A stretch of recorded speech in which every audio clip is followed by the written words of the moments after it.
Hello everyone, in this video we will learn how to decrease decimal in Excel. So let's start. This is my Excel and you can see here I have a simple data.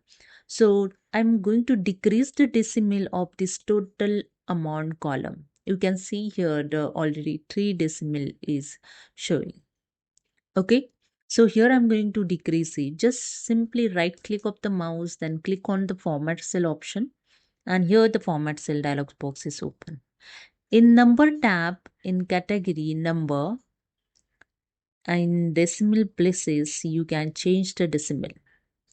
It's automatically select the number. If not showing the selection, you just click on the first tab, the number, then select the number category, then change the decimal places. In preview, you can see there are 3 decimal places is showing here. And here I'm going to decrease the decimal. You can just click on this down arrow to decrease the decimal, and you can manually enter here also.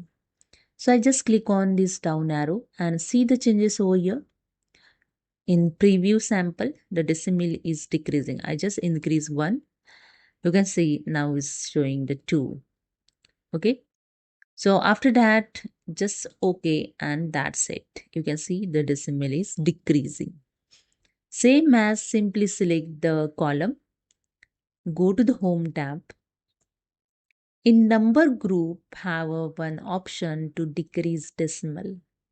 When you keep cursor on this option, you can see the decimal decrease. Decrease decimal is name showing. Okay.